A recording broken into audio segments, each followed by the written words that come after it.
प्रियाय लंबोदराय सकलाय जगत्पिताय नागाननाय श्रुतियज्ञविभूषिताय गौरीसुताय गणनाथ नमो नमस्ते।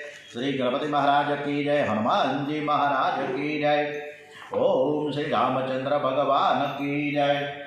ओम श्री सोमनाथ महादेव की जय। श्री सिद्धेश्वर महादेव की जय। ओम श्री गायत्री मात की जय। श्री कृष्ण कन्हैया लाल की जय। बालकृष्ण लाल की जय। डोंगरे जी महाराज की जय। श्री सुखदेव जी महाराज की जय। सौनु करो कल्याण हे दयालु प्रभु, सौनु करो कल्याण। आज 22મી તારીખ છે। 22 2 બકડા 22 અને નવેમ્બર મહિનો એટલે 2 એકડા 11 22/11/2025 માક્ષર સુદ બીજ છે, શનિવારનો દિવસ। આજની કથા સ્કંદ બીજા તરફ આપણે આગળ વધી રહ્યા છીએ ત્યારે આ કથા આપણે સરસ મજાની શ્રી કૃષ્ણ પરમાત્માને સરસ રીતે સંભળાવીએ છીએ એવા ભાવ સાથે। करारविन्देन पदारविन्दं मुखारविन्दे विनिवेशयन्तं वटस्य पत्रस्य पुटेशयानं बालं मुकुन्दं मनसा स्मरामि। ओम नमो भगवते वासुदेवाय। श्री भागवत भगवान जी महाराज की जय। ओम हरे कृष्ण कृष्ण कृष्ण हरे हरे। सद्गुरु ब्रह्माजीનું સ્વરૂપ છે। જેને સદગુરુ મળ્યા છે તેને નવો જન્મ થાય છે। સદગુરુ દીક્ષા આપે છે ત્યારે નવો જન્મ થાય અને ત્યારે માનવ શ્રી દેવ બને। જેને સંત મળ્યા નથી, જે પરમાત્માને માટે સાધના કરતો નથી, એવો માનવ શ્રી પશુ જેવો છે। સંતોનું તો કહેવું છે કે જે ભગવાનની ભક્તિ નથી કરતો, પરમાત્માને માટે કોઈ સાધન નથી કરતો, એ પશુ કરતાં પણ હલકો છે। કૂતરાને જો ઘરમાં રોટલીનો ટુકડો મળે તો ઘરની આખી રાત જાગીને પણ ચોકી તો કરે, ઘરધણીની સેવા કરે, જે એનું જેનું ખાય છે એની ચાકરી કરે છે। આ જીવને પરમાત્માએ શરીર આપ્યું, આંખ આપી, એને સુખી કરવા માટે સંસારની સરસ મજાની રચના કરી, અનાજ ઉત્પન્ન કર્યું। માનવે પરમાત્માના માટે સાધન ન કરે, પ્રભુની સેવા ન કરે, તે માનવ છે ને કૂતરા કરતાં પણ અધમ છે। આ કથામાં ડોંગરેજી મહારાજના શબ્દો છે અને ડોંગરેજી મહારાજની જ આપણે કથા કરીએ છીએ।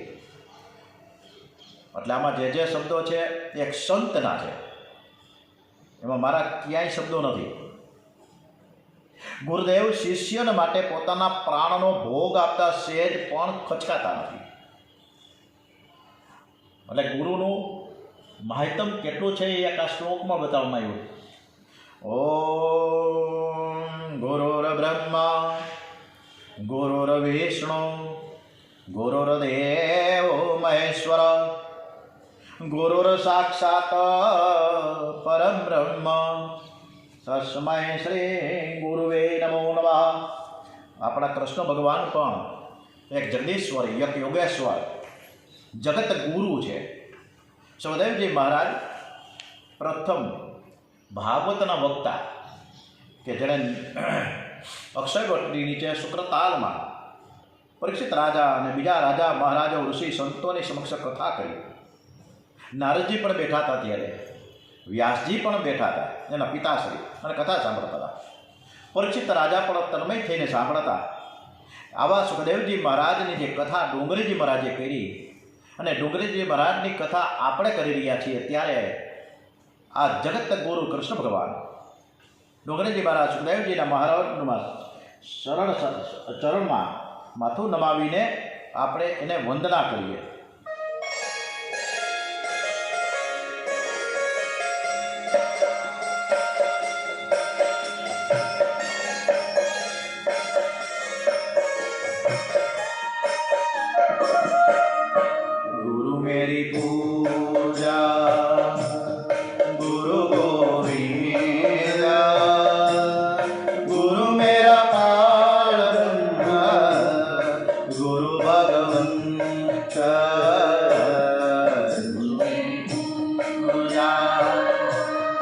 गुरु गोविंद गुरु मेरा प्राण ब्रह्मा गुरु भगवंत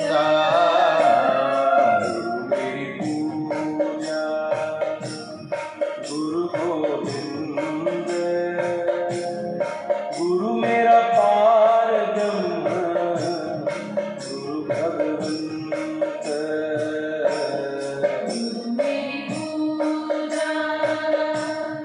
गुरु गोविंद गुरु मेरा पार ब्रह्म गुरु भगवंत। આ ગુરુ છે સુખદેવજી મહારાજ ડુંગરેજી મહારાજના ચરણોમાં વંદન સાથે આ ગુરુદેવ બ્રહ્મા છે જે નવો જન્મ આપે છે. ગુરુદેવ છે વિષ્ણુ પણ છે કે જે શિષ્યનું રક્ષણ પણ કરે. ગુરુદેવ શિવજીનું સ્વરૂપ પણ છે એટલે તે શિષ્યને મોક્ષ પણ આપે છે.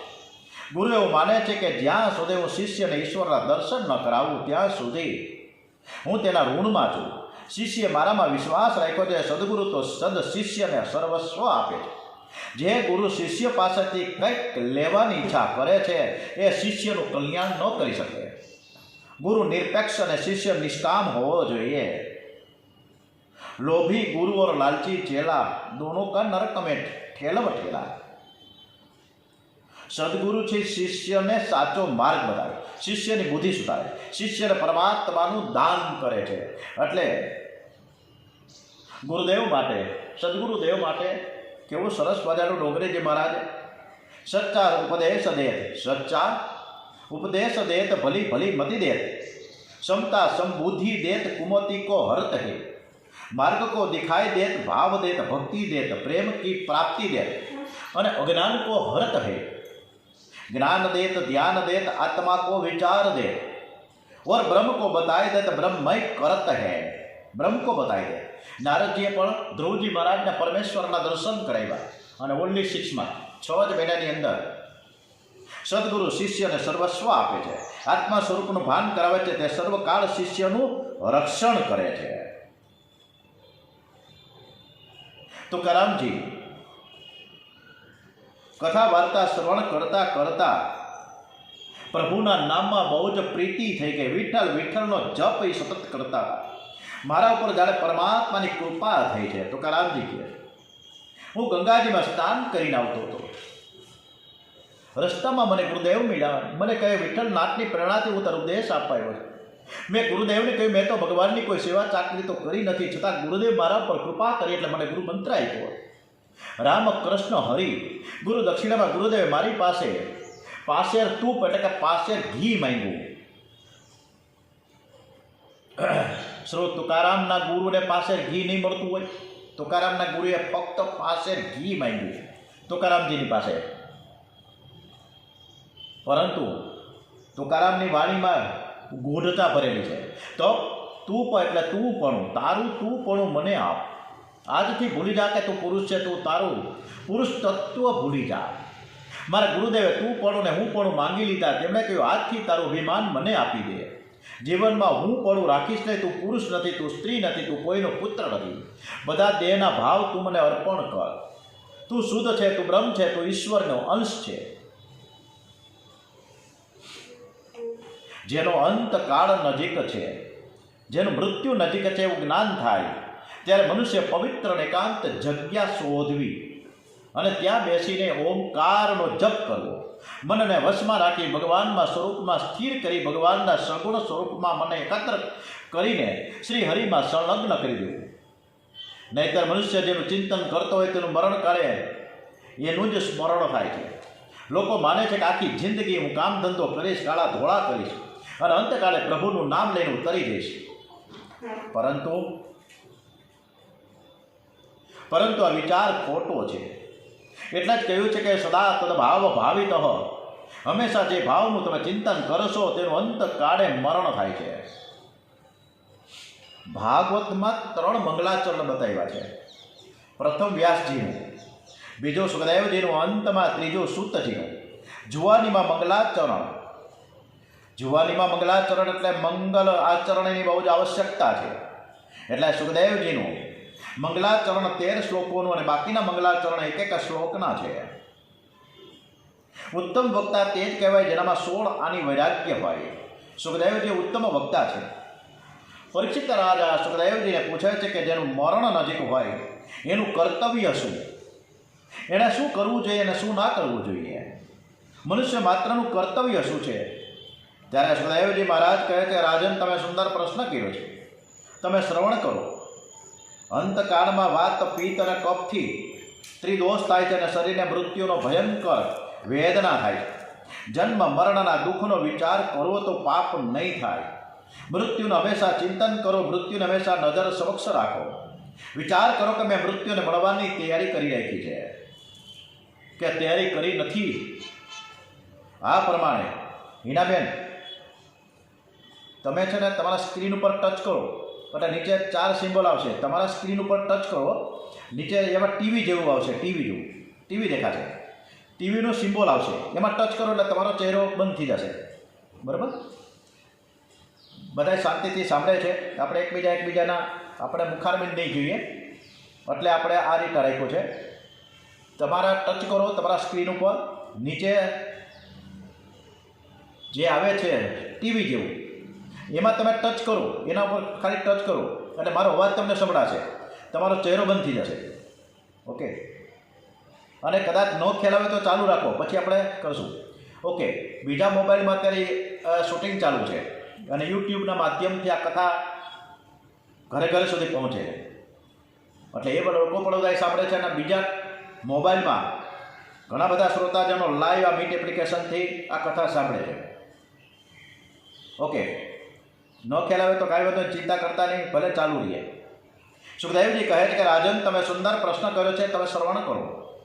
અંતકાળમાં વાત પિત્ત અને કફથી ત્રિદોષ થાય છે અને શરીરને મૃત્યુની ભયંકર વેદના થાય. જન્મ મરણના દુઃખનો તમે વિચાર ના કરો અને જો સતત અને સતત વિચાર કર્યા કરશો તો પાપ નહીં જ થાય. મૃત્યુને હંમેશા ચિંતન કરો, મૃત્યુને હંમેશા નજર સમક્ષ રાખો. વિચાર કરો કે મેં મૃત્યુને મળવાની તૈયારી કરી રાખી છે. આ પ્રમાણે ચિંતન કરવાથી વૈરાગ્ય આવશે. જન્મ મૃત્યુ જરા વ્યાધિ દુઃખ દોષાનુત દર્શનમ. તો આપણે ભગવાનનું ચિંતન સ્મરણ આ કથા વાંચનથી રોજ કરવામાં આવે છે. એક માણસ સમુદ્રમાં સ્નાન કરવા ગયો, સોમનાથના દરિયામાં. આમ તો જવાય નહીં, સોમનાથના દરિયામાં ઘણા ડૂબી જાય છે.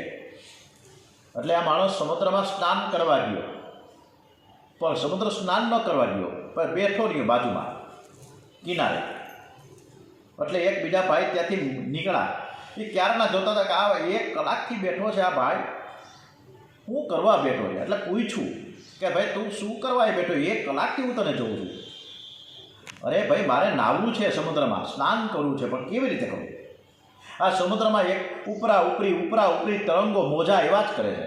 આ કાંઈક મોજાઓ થોડાક ઓછા થઈ જાય, બંધ થઈ જાય ને પછી, અને સમુદ્ર આમ શાંત થઈ જાય પછી હું નાહવા જાઉં. અરે ભાઈ સમુદ્રના મોજાઓ થોડા બંધ થવાના છે. સમુદ્રના મોજા બંધ થશે ને સ્નાન પણ તારું થશે નહીં.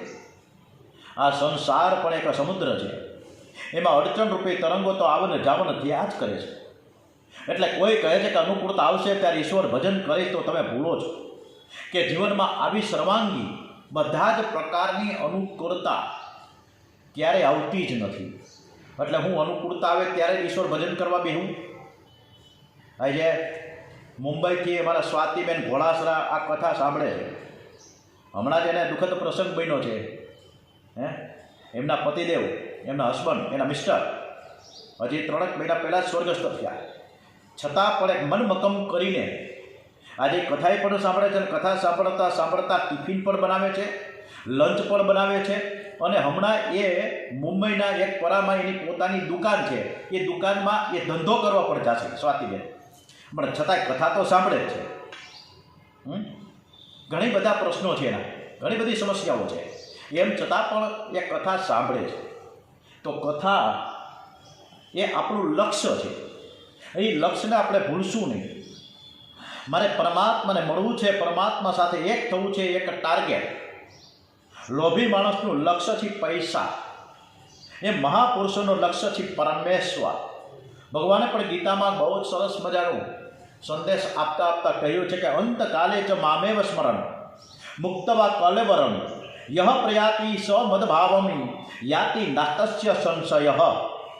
અંતકાલે, હમણાં 2 દિવસ પહેલાં જ આપણે વિચાર મંથનમાં લખ્યું છે કે અંતકાળે જે મારું સ્મરણ કરતા કરતા દેહનો ત્યાગ કરે છે તે મને પામે છે.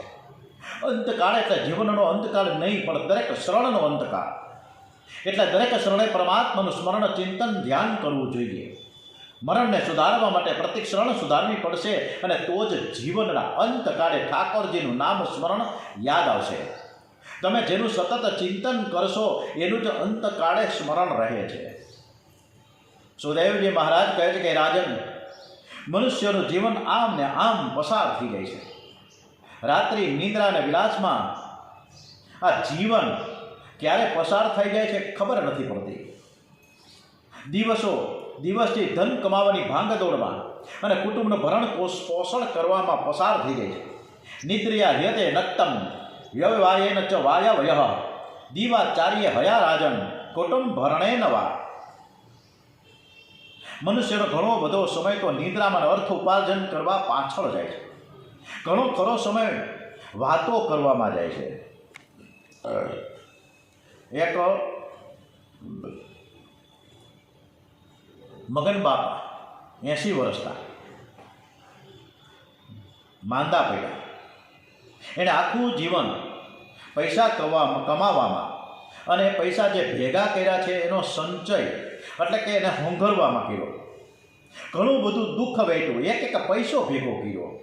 અંતકાળ નજીક આવ્યો છે. ખાટલામાં, વાણવાળા ખાટલામાં સૂતા છે. ચારે બાજુ છોકરાઓના કુટુંબીઓ ભેગા થયા, બાપાની આસપાસ ગોઠવાઈ ગયા ખાટલાની. બધા જ શ્રી કૃષ્ણ શરણમ મમ, શ્રી કૃષ્ણ શરણમ મમ, શ્રી કૃષ્ણ શરણમ મમ. બધા જ કુટુંબીઓ શ્રી કૃષ્ણ શરણમ શરણમ શરણમ કહે છે, પણ બાપા બોલતા નથી. શ્રી કૃષ્ણ શરણમ. બધા કહે કે બાપા બોલો તો ખરા, હવે તમારો અંતકાળ સમય નજીક છે.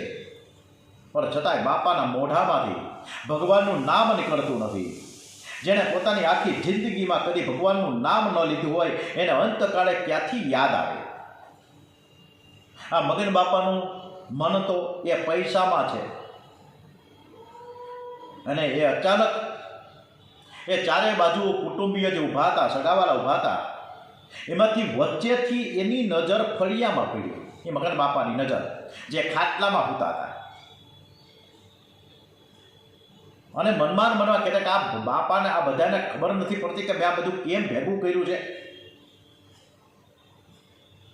હવે વાં છે ને ફળિયામાં એક ગાય, એક વાછરડો સાવરણી ખાતો હતો. એ સાવરણી ખાતો તો એ ધ્યાન આ બાપાને કર્યું. એટલે બાપા તૂટક શબ્દોમાં છોકરાઓને કહે કે વાહ વાહ વાહ, એટલે વાછરડો, સા એટલે સાવરણી. વાછરડો સાવરણી ખાય પણ બોલી તો હોગે નહીં. એટલે છોકરાઓને બધાને એમ લાગ્યું કે વાસુદેવ કહેવા માંગે છે. અને બધા જોરથી વાસુદેવનું, શ્રી કૃષ્ણ ભગવાનનું નામ લેવા. અને બાપાને કોઈ દી લીધું નથી, બધાને ખબર જ હતી કે નામ તો લેતા નથી. એટલે બધા જ એકી સાથે શ્રી કૃષ્ણ શરણમ મમ અને વાસુદેવ, શ્રી કૃષ્ણ જગદીશ્વર યોગેશ્વરનું નામ મંડા લેવા. અને બાપા કાંઈક બોલે, કાંઈક કહે, બધાય આતુરતાપૂર્વક એની સામે જોતા હતા. અને જો કાંઈક બોલે તો ખબર તો પડે કે આટલું બધું 80 વર્ષના ઢસરડા કરીને એને એટલો બધો ખજાનો ક્યાંક દાયટો હશે, કે તો ખરા ક્યાં છે, એટલે આમ નામ મરી જાય ખબર જ નહીં પડે આપણે. હવે ડૉક્ટરને બોલાવ્યા, સુપર સ્પેશિયાલિસ્ટ આવીને ઇન્જેક્શન આપ્યું 5000 રૂપિયા. અને બાપા ફટાક લઈને ઊભા થયા. અને બધા કાંઈ ડોબાઓ તમને ખબર પડતી નથી. સામે ઓલા આંગણામાં ફળિયામાં ઓલો વાછરડો હાવણી ચાવી રહ્યો છે, અને તમે મારી બાજુમાં બધા ઊભા છો. પહેલાં વાછરડાને તો કાઢો. એટલું કહે તો બાપા ઢળી ગયા. આપણે બધાનું આવું જ થાય. ક્યારે માણસ ઢળી જાય છે ખબર નથી પડતી. કાળ મૃત્યુની નિશાની અંગે લોકો તો એમ કે કાળ આવવાનો છે તેની ખબર પડે કેવી રીતે? શું કહે કે ટપાલ પોસ્ટકાર્ડ લખીને આવે 15 પૈસાનું, અને કદાચ એ પોસ્ટકાર્ડ આવે તો આપણે હું વાંચી શકવાના છીએ? અરે ભાઈ સાહેબ, ઉપરનું છાપરું ચાંદીનું થવા લાગે, એટલે કે સરસ મજાના સફેદ વાળ થવા લાગે તો સમજવું કે કાળની નોટિસ આવી છે. દાંત પડી જાય ત્યારે સમજવું કે હવે દૂધ અને ભાત ખાઈને જીવવાનું છે. ત્યાં સુધી આપણે ખાતે કરશું. ખાવાથી શાંતિ મળતી નથી, ખાવાથી વાસના વધે છે. મનુષ્ય આ બધી જ નોટિસો, આ કવરો મળ્યા તો કરે છે પણ બંધ કવર છે, ખોલતા જ નથી. હે રાજન, મરણને સુધારવું હોય તો પ્રત્યેક શરણને સુધારજો. રોજ વિચાર કરો, મનને વારંવાર સમજાવો કે ઈશ્વર સિવાય મારું કોઈ નથી. આ શરીર પણ મારું નથી, કારણ કે એક દિવસ તો તે છોડવાનું જ છે. જ્યારે મારું શરીર પણ મારું નથી તો બીજું તો ક્યાંથી હોઈ શકે? કારણ સર્વ સંબંધો શરીરથી ઉત્પન્ન થયા છે. હંમેશા ભાવના કરો કે મારું કોઈ નથી, હું કોઈનો નથી. આમ કરવાથી મમતા દૂર થાય છે. એકાંતમાં પ્રભુ ભજન કરો. એકાંત જલ્દી મનને એકાગ્ર બનાવે છે. એક ઈશ્વરમાં સૌનો અંત કરવો એટલે જ એકાંત. મનને એકાગ્ર કરવા માટે એકાંતમાં બેસો. ગ્રસ્થ ધર્મમાં સંભાવ રહેતો રાખી શકાતો નથી, કારણ કે ગ્રસ્થ આશ્રમના વ્યવહારો વિષમતાથી ભરેલા છે. ત્યાં ક્ષમતા રહી શકતી નથી. આપણે હમણાં ગીતાજીમાં પણ હોય છે ક્ષમતા અને અક્ષમતા. ક્ષમતા રૂપે સ્વામી રામસુખદાસજીએ ખૂબ સરસ મજાના આ અધ્યાય બીજામાં બતાવ્યું છે. ભાગવતમાં સુખદેવજીએ સ્પષ્ટ કહ્યું છે કે જેનું મરણ સમીપ આવ્યું હોય એણે ઘરનો ત્યાગ કરી દેવો જોઈએ. ધૈર્યની સાથે ઘરને છોડો તો જ મરણની તૈયારી થઈ શકે. પવિત્ર તીર્થ જળમાં સ્નાન કરી પવિત્ર એકાંત જગ્યામાં આસન લગાવીને બેસવું. મનથી પ્રણવનો જપ કરવો, પ્રાણાયામથી પ્રાણવાયુને વશ કરવો, મનને વિચારોથી મુક્ત કરી પ્રભુ સ્મરણમાં તથા પ્રભુના મંગલમય રૂપમાં લગાડવું. એકાંતમાં બેસી પ્રથમ મનનો પ્રાણાયામ કરવો. મનનો સંબંધ પ્રાણની સાથે છે. પ્રાણ સ્થિર થાય તો મન સ્થિર થાય. પ્રાણાયામના 3 ભેદ છે. પ્રથમ પૂરક પ્રાણાયામ એટલે કે જમણા નસકોરા મારફતે બહારની હવા અંદર ખેંચવી. પછી કુંભક પ્રાણાયામ કરવાનો એટલે કે ખેંચેલી હવાને સ્થિર કરવાની, અને ત્યારબાદ રેચક પ્રાણાયામ કરવાનો એટલે કે ડાબા નસકોરામાંથી શ્વાસને બહાર કાઢવાનો. આ રીતના પ્રાણાયામ કરવાની ડોંગરેજી મહારાજે ખૂબ સરસ મજાની સલાહ સૂચન કરી. સાધક જો સાવધાન થઈને ધ્યાન કરે તો સમજાશે કે માયામાં જે શક્તિ છે તે ખોટી છે. તમે સ્પીકર પર રાખજો એટલે બધાને સંભળાય. હા પરીખભાઈ, ઈશ્વરનું ચિંતન ન થાય તો વાંધો નહીં, પણ સંસારનું ચિંતન કરશો જ નહીં. સંસારને છોડવાની ટેવ પાડો. ધ્યાન વગર ઈશ્વરનો સાક્ષાત્કાર થતો નથી. જેવું પૈસાનું ધ્યાન કરો છો એવું જ પરમાત્માનું તમે ધ્યાન કરો. ધ્યાનમાં મન સ્થિર ન થાય તો તેને મરણની બીક બતાવજો, તેથી તે સ્થિર થશે. શરણભંગુર જીવન કી કલિકા, શરણભંગુર જીવન કી કલિકા, કલ પ્રાતઃ સમય ખીલી ન ખીલી. હજી તો કાલ ખુલશે કે નહીં ખુલે એ કલી એટલે કળી, ગુલાબની કળી હજી ખીલશે કે નહીં ખીલે. મલિયા ચલકી રુચિ ગંધ, સુમીર ચલી ન ચલી. કલી કાલ કુઠાર લીએ ફિરતા, તન નમ્ર હે ચોટ ઝીલી ન ઝીલી. રટલે હરિનામ હરિ રસના, અંત સમય મેં હિલી ન હિલી. એકનાથજી મહારાજ પાસે એક વૈષ્ણવ આવીને કહેવા લાગ્યા, મહારાજ તમારું મન સદા સર્વદા ઈશ્વરમાં સ્થિર કેમ થાય છે? મારું તો થતું જ નથી. તમારું મન 24 કલાક ઈશ્વરમાં રહે છે, જ્યારે મારું મન તો અડધો કલાકનું 5 મિનિટે પ્રભુમાં સ્થિર થતું નથી. કારણ શું?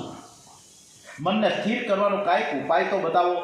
તમે એકલા આવું સરસ મજાનું ધ્યાન તો તમે સમજાવો તો ખરા, તો અમે પણ તમારી જેમ ધ્યાન કરીએ. એકનાથજી મહારાજે ક્રિયાત્મક ઉપદેશ દેવો વિચાર કર્યો કે ભાઈ હમણાં બધું જવા દે, મને દેખાય છે કે તારું મૃત્યુ નજીકમાં જ છે. મરતા પહેલાં વેર વાસનાનો થોડો ત્યાગ કરી દે. વેર અને વાસનાના મરણને બગાડે છે. 7 દિવસ બાદ તું પછી મારી પાસે આવજે ને, પછી હું તને સમજાવીશ. હવે ઓલો પહેલો જે વૈષ્ણવ મૃત્યુનું નામ સાંભળ્યું ને બધા હોશકોશ ઉડી ગયા. ઓહો, નજીકમાં જ મારું મૃત્યુ છે કે હા, તારે જે કરવું એ કર, બાકી ટૂંક સમયમાં તું ઉકલી જવાનો છે. ત્યાં તો વૈષ્ણવ ઢીલો ડબ થઈ ગયો. ઘરે આવી, ઘરે એવો ચિંતા કરવા લાગ્યો. બધા છોકરાઓને બોલાવ્યા, વહુને બોલાવી, વીર વસિયતનામા તૈયાર કર્યા. બધા છોકરાઓને પોતપોતાની જે કાંઈ સંપત્તિ હતી યથા ભાગે વેચી દીધી. બધાની ક્ષમા પણ માંગ્યો, વહુને છોકરાઓની, છોકરાના છોકરાની બધાની માફી માંગી કે મારાથી તમને કંઈક કહેવાય ગયું હોય તો માફ કરજો. અને જે કાંઈ વેપાર ધંધો તો એકદમ સરસ રીતે પવિત્ર બને, એકદમ નીતિમત્તાથી કરવા લાગ્યા. 7 દિવસ પછી આ વૈષ્ણવ ભાઈ છે ને એકનાથજી મહારાજ પાસે ફરીથી આવ્યા છે. મહારાજે પૂછ્યું કે બોલ ભાઈ, આ 7 દિવસમાં શું કર્યું? તમારે ખબર તો પડે. તારે હાથે કાંઈ પાપ થયું છે? તે કાંઈ ખોટું કામ કર્યું છે? એટલે વૈષ્ણવે જવાબ આપ્યો કે એકનાથજી મહારાજ, હું વાત કરું તમે, મને તો મરણની એટલી બધી બીક લાગી ગઈ કે હું તો બધું જ છોડીને ઈશ્વરના ધ્યાનમાં લાગી ગયો છું. પાપ કરવાનો વિચાર પણ શુદ્ધ આવ્યો નથી. બધાની મેં માફી માંગી લીધી. એકનાથજી મહારાજે કહ્યું મારી એકાગ્રતાનું રહસ્ય આ જ છે. હું રોજ મૃત્યુને યાદ કરું છું એટલે મારું મન સર્વ વિષયોમાંથી હટી જાય છે અને શ્રી કૃષ્ણના ધ્યાનમાં એકાગ્ર બની જાય છે. આપણું મન પરમાત્મામાં તન્મય ન થાય તો વાંધો નહીં, પણ જગત સાથે તન્મય ન થાય એનું બરાબર ધ્યાન રાખજો. પરમાત્માનું ધ્યાન કરતા જીવ ઈશ્વરમાં એક રૂપ થઈ જાય છે. ધ્યાન કરનારો ધ્યેયમાં મળી જાય. ધ્યાતા, ધ્યાન અને ધ્યેય ત્રણ એક થઈ જાય. આ જ અદ્વૈત છે, આ જ મુક્તિ છે. લોકો ઈશ્વરને ધન બહુ આપે, કાવડિયા બહુ આપે, સોનાના દાગીના ઓલા હુંડીમાં નાખી આવે. પરમાત્મા સૌની પાસે મન માંગે છે, ધન માંગતા નથી. વ્યવહાર કરો પણ મન શ્રી કૃષ્ણમાં રાખીને વ્યવહાર કરો. પનિહારી કો ધ્યાન લાગે લગો મટીકી મેં. પહેલાંના જમાનામાં કૂવામાં બાયુ બધી પાણી સિંચીને ઘડા લઈને ઘરે આવતી હતી. જેટલા મોટી ઉંમરના બહેનો છે બધાને ખબર છે, એને ભર્યા છે. મેં પોતે પણ પાણી સિંચ્યું છે કૂવામાંથી, એટલે મને ખબર છે. હવે આ પનિહારી આ બહેનો છે ને માથે ઘડો લઈએ, મોટો હાંડો, એના ઉપર પાછી ઓલી ગાગર, એના ઉપર વળી પરેલો ટવકડો, શું કે નાને બોઘરી, આ બધું 3-4 વસ્તુ માથે ચડાવે હિંડોળી ઉપર, માથા ઉપર, અને લઈ પાછી અલગ બલકની વાતો કરતી જાય. બેનપણીની થાય.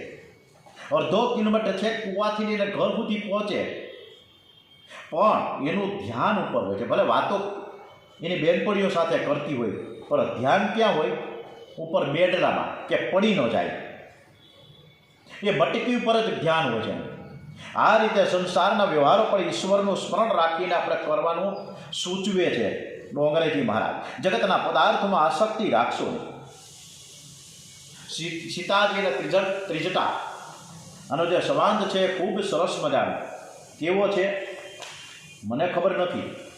આવતીકાલે રવિવારે આપણે સીતાજી અને ત્રિજટા વચ્ચેનો સંવાદ સાંભળીશું. ત્યાં સુધી હજી ચાલુ છે ઈનાબેન, બંધ ન કરતા. તો આપણે પહેલાં તો શ્રી કૃષ્ણ ભગવાનને નમસ્કાર સાથે આ કથાને અત્યારે વિરામ આપીએ છીએ અને આવતીકાલે ફરીથી જોઈન થશું. ઓમ શ્રી કૃષ્ણ કનૈયા લાલ કી જય, ભાગવત ભગવાનજી મહારાજ કી જય, શ્રી ડોંગરેજી મહારાજ કી જય, શ્રી સુખદેવજી મહારાજ કી જય. ઓમ શ્રી સોમનાથ મહાદેવ કી જય. ઓમ શ્રી ભારત માતા કી જય. વંદે વેદ માતરમ, શ્રી સત્ય સનાતન હિન્દુ ધર્મ કી જય. ઓમ નમો ભગવતે વાસુદેવાય. ઓમ નમઃ પાર્વતી પતય. હર હર હર હર હર મહાદેવ.